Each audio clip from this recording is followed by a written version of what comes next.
ஏப்பா இன்னைக்கு என்னப்பா ரெசிபி? இன்னைக்கு சுண்டல் குழம்பு வைக்கலான்னு இருக்கேன்ப்பா. அப்படிங்களா?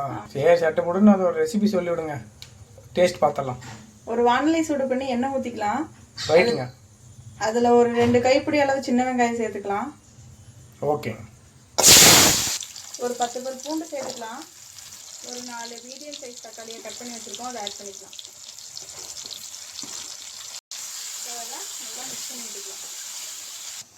இப்போ நம்ம தேங்காய் பேஸ்ட் ரெடி பண்ணிக்கலாம். தேங்காய் பேஸ்ட்டு கூட என்னென்ன ஆட் பண்ணணும்னு பார்த்தீங்கன்னா, ஒரு 1/2 டீஸ்பூன் சோம்பு ஆட் பண்ணிக்கலாம்.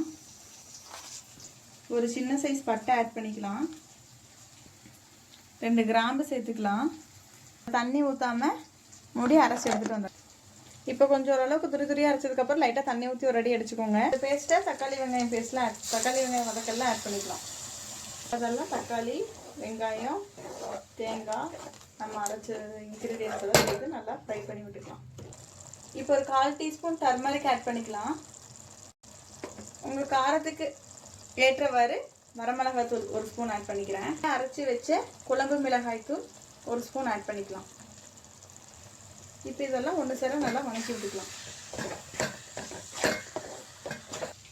இப்போ மசாலா நல்லா ரெடி ஆயிடுச்சு. இது ஒரு 10 நிமிஷம் ஆற வச்சுட்டு கை பொறுக்கிற சூடு வந்ததுக்கப்புறம் மிக்ஸி ஜாரில் ஆட் பண்ணி நம்ம அரைச்சி எடுத்துடலாம். இப்போ மசாலாக்கு தேவையான அளவு உப்பு சேர்த்துக்கலாம். இப்போ அதெல்லாம் நல்லா ஒன்று சேர மிக்ஸ் பண்ணிவிட்டு மிக்சியில் போட்டு அரைச்சி எடுத்துடலாம். சுண்டல் நல்லா ஓவர் நைட் ஊற வச்சு 3 விசில் விட்டு வேக வச்சு எடுத்து வச்சாச்சு.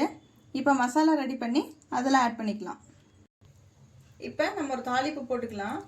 ஒரு வானிலை சூடு பண்ணி கடுகு ஆட் பண்ணிக்கலாம். சின்ன வெங்காயம் போட்டுக்கலாம். கருவேப்பிலை ஆட் பண்ணிக்கலாம். இப்போ கடுகு, வெங்காயம், கருவேப்பிலை நல்லா பொரிஞ்சு வந்துருச்சு. இந்த ஸ்டேஜில் நம்ம அரைச்சி வச்சுருக்க மசாலாவை ஆட் பண்ணிக்கலாம். இப்போ கொஞ்சமாக இந்த மசாலா அரைச்சி தண்ணியை ஊற்றிக்கலாம். இப்போ நம்ம வேக வச்சு எடுத்து வச்சுருக்க சுண்டலை ஆட் பண்ணிக்கலாம். இப்போ நம்ம மசாலாலாம் ஆட் பண்ணி உங்களுக்கு குழம்புக்கு தேவையான அளவு தண்ணி ஊற்றி நல்லா கொதிக்க வச்சு கொத்தமல்லி தூவி இறக்கிட்டிங்கன்னா சுண்டல் குழம்பு ரெடி. இப்போ குழம்பு நல்லா கொதிச்சிருச்சு. கடைசியாக கொத்தமல்லி தூவி குழம்பு இறக்கிக்கலாம். ஓகே ஃப்ரெண்ட்ஸ், வீடியோலாம் எப்படி இருக்குன்னு பார்த்துட்டிங்களா? ஓகே, மேலுமே ஏதாவது வீடியோ வேணால் கமெண்ட் பாக்ஸில் கமெண்ட் பண்ணுங்கள், லைக் பண்ணுங்கள், ஷேர் பண்ணுங்கள், சப்ஸ்கிரைப் பண்ணி பெல் ஐக்கன் தட்டி விடுங்க. நன்றி, வணக்கம். மீண்டும் ஒரு புதிய வீடியோவில் சந்திப்போம்.